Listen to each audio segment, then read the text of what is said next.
Janasena party పెట్టి ఊరికి అల్లాకొల్లం చేయడం చాలా ఇది కరెక్ట్ కాదు. పవన్ కళ్యాణ్ ఆలోచన చేయాలి దీని గురించి. అక్కడ ఆల్రెడీ నీకు ఒక పార్టీ ఉంది, ఆ పార్టీని డిప్యూటీ సీఎం గా నువ్వు ఉన్నావు. అక్కడ ప్రజల సమస్యలను అవన్నీ తీర్చుకుంటూ నెంబర్ 1 గా పాలన చేస్తే అందరూ పవన్ కళ్యాణ్ గ్రేట్ అంటారు. నువ్వు వచ్చి ఇక్కడ జనసేన పార్టీ పెడతానని చెప్పడము, వీళ్ళు వద్దనడము, ఇవన్నీ అల్లర్లు క్రియేట్ చేస్తున్నారు తెలంగాణలో కూడా. జనసేన పార్టీ వల్ల వీళ్ళు కొట్టుకోవడం ఇవన్నీ ఎక్కువ అవుతున్నాయి. కానీ వీళ్ళందరూ ఆలోచన చేయాల్సింది ఒకటే, మంత్రులు ఎమ్మెల్యేలు కూడా జనసేన పార్టీ గురించి అసలు స్పందించకూడదు, వదిలేయాలి. వీళ్ళు జనసేన పార్టీ గురించి స్పందిస్తే వీళ్ళు ఏమంటుంటారు, జనసేన పార్టీకి సంబంధించిన వాళ్ళు కామెంట్లలో ఈ సోషల్ మీడియాలలో జనసేన పార్టీ తాకిడికి తెలంగాణ మంత్రులు ఎమ్మెల్యేలు భయపడుతున్నారు అనేది అంటున్నారు. కాబట్టి మంత్రులు ఎమ్మెల్యేలు ఆ పార్టీ గురించి ఆలోచించాల్సిన అవసరమే లే. ప్రజలు చూసుకుంటారు. ప్రజలకు తెలియదా ఎవరు తెలంగాణ కోసం పోరాడింది, ఎవరు ఉద్యమకారుల్లో కష్టపడింది? దాంట్లో ప్రధానంగా చూసుకుంటే కేసీఆర్ గారు ఎక్కువ కష్టపడినాడు. అరచేతులు ఆయన ప్రాణం పోతున్న ఎత్తిన జెండా విడవకుండా కష్టపడిన వ్యక్తి కేసీఆర్ గారు. రేవంత్ రెడ్డి గారు కూడా ఎన్నో సందర్భాల్లో చెప్పారు కేసీఆర్ గారు సాధించారు తెలంగాణ రాష్ట్రం అని చెప్పి. వాళ్ళ తెలంగాణ ప్రజలకు తెలుసు ఎవరు తెలంగాణ రాష్ట్రం సాధించింది. ఎంతో మంది అమరవీరులు తెలంగాణలో ప్రాణత్యాగం చేసి వచ్చిన తెలంగాణ. ఈ తెలంగాణ గడ్డ మీద వాళ్ళ పార్టీలకే ప్రాధాన్యత ఉంటుంది తప్ప ఏపీ నుంచి వచ్చి నేను పార్టీ పెడతా అంటే ఈ బుద్ధి జనసేన వస్తుంది, రేపు నోకటి వస్తుంది. కాబట్టి వీళ్ళు ఎవరు కూడా దీనికి కేర్ చేయరు. అంటే పవన్ కళ్యాణ్ గారు మీద వ్యాఖ్యలు చేయడానికి రిపోర్టర్లు కానీ వీళ్ళందరినీ రెచ్చగొట్టింది వైసీపీ వాళ్ళే అని విమర్శలు వస్తున్నాయి. దీని గురించి ఏమంటారు మీరు? రిపోర్టర్ల మీద తప్పుడు కేసులు ఎవరు పెట్టబడింది?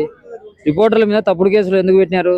పెట్టాల్సిన వాళ్ళ మీద పెట్టాలి. ఏం మాట్లాడినారు? ఏదన్నా నీతిగా నిజాయితీగా ప్రొఫెసర్ నాగేశ్వరరావు గారు కానీ ఉన్నట్టు మాట్లాడితే వాళ్ళ మీద కేసులు పెట్టడము, ఇటువంటి అన్ని పెడితే రిపోర్టర్లు రెచ్చగొట్టింది వాళ్ళే.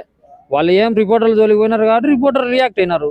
నాగేశ్వరరావు గారు క్షమాపణ చెప్పారు కదా, ఎవరు? నేను తప్పుగా అన్నానని చెప్పేసి దాని గురించి ఏమంటారు? ఆయన క్షమాపణ చెప్పినాడు, మళ్ళీ రెడీ అన్నాడు కదా, రా చూసుకుందాం అన్నాడు కదా. ఆయన ఎంత ఆయన ఒక పద్ధతిగా పెద్ద ఆయన పరంగా ఏదో చెప్పినాడు, ఆయన తప్పు లేకపోయినా ఎందుకులే వీళ్ళతో గొడవ అని. మళ్ళీ ఆయననే నా తప్పు ఏం లేదు రాండి అరెస్ట్ చేసుకోండి అని చెప్పాడు. మళ్ళీ చేయొచ్చు కదా, అరెస్ట్ చేయొచ్చు కదా, ఎందుకు ఊరికే?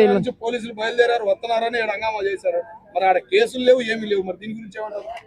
కేసులు వచ్చేటప్పుడు వస్తారు, పోలీసు వాళ్ళు వస్తారు, పెడతారు. వీళ్ళు విలేకరులు అందరూ చెప్పారు, దమ్ము ఉంటే మా రిపోర్టర్లను కానీ ఎవరైనా కానీ అరెస్ట్ చేయండి చూసుకుందామని చెప్పి పృథ్వీరాజు వీళ్ళంతా రియాక్ట్ అయ్యారు. హ్యాట్సప్ చెప్పాలి రిపోర్టర్లకు, పృథ్వీరాజుకు వీళ్ళందరికీ కూడా. ఒక సీఎంగా ఉన్న చంద్రబాబు నాయుడు పవన్ కళ్యాణ్ కేర్ కూడా చేయలే. నిజంగా ఒక రిపోర్టర్గా హ్యాట్సప్ చేయొచ్చు. ఎందుకంటే వాళ్ళని ప్రశ్నిస్తుంటే గొంతులు నొక్కాలని చూస్తున్నారు వీళ్ళంతా. ప్రశ్నించే హక్కు యాక్ట్ 19 ప్రకారం ప్రతి ఒక్క రిపోర్టర్కు ప్రతి ఒక్కరికి ఉంటుంది. ఎవరు వాళ్ళు రిపోర్టర్లు ఒకటే చెప్తా, ఎవరు రిపోర్టర్లు ఏం మాట్లాడినారు చూపియాలి కదా. రిపోర్టర్లు ఏమన్నా మాట్లాడితే నువ్వు ఇది మాట్లాడినారని చూపియాలా. ఏం మాట్లాడకుండా చేయకుండా బూతులు మాట్లాడాలంటే రిపోర్టర్లతో పోల్చుకుంటే ఏబిఎన్ రాధాకృష్ణ ఛానల్ ఆడవాళ్ళ గురించి ఎంత అసభ్యంగా చేసినాడు, ఎంత మాట్లాడినాడు లేడీస్ ఉద్దేశించి. ఏపీ రాష్ట్ర వ్యాప్తంగా ఉన్న వైఎస్ఆర్సీపీ మహిళలను అందరి నుంచి ఏం మాట్లాడినాడు, ఏం చేయాలి మళ్ళా? అంటే వాళ్ళు పార్టీలో వాళ్ళకు అనుకూలంగా ఎవరున్నా అది కరెక్టే. సామాన్యమైన రిపోర్టర్లు ఎవరైనా ఏదైనా ముందుకు వచ్చి మాట్లాడితే వాళ్ళని అరెస్ట్ చేస్తాం, ఏమైనా చేస్తాం, నోకట్ చేస్తాం. వీళ్ళకు భయపడేవాడు కూడా లేడు. అదే రిపోర్టర్లు వైఎస్ఆర్సీపీ ఎక్స్ఎమ్మెల్యే 10 ఎకరాలకు పైగా ల్యాండ్ కొట్టేసి ఒక్కడు మాట్లాడటం లేదు. ప్రూఫ్లు ఉంటే ఎవరైనా మాట్లాడతారు, ప్రూఫ్లు లేకుండా మాట్లాడడానికి ఎవరు రారు. ప్రూఫ్లు ఉంటే ఎవరైనా మాట్లాడతారు, ఎవరైనా చేస్తారు. మేము మాట్లాడేది ఇప్పుడు అనవసరంగా వాళ్ళని గెలుక్కున్నారు, దానికి ఏదో వాళ్ళు చేస్తున్నారు. ఎవరు? జగన్మోహన్ రెడ్డికి ఏం సంబంధము? ఆ నెలకు జగన్మోహన్ రెడ్డి పేరు లేని మీరు అసలు తలుచుకుంటే జగన్మోహన్ రెడ్డి, పొద్దున్న లేసే జగన్నామస్వరనే మీకు. ఆ ప్రతి దాంట్లో జగన్ లాగండి. తెలంగాణకు సంబంధించిన తెలంగాణలో అవన్నీ తెలంగాణలో వైఎస్ఆర్ పార్టీ పెడితే తట్టుకుంటారా? తట్టుకొని నిలబడతారా? ఆ శక్తి ఉందా ఏ పార్టీకైనా?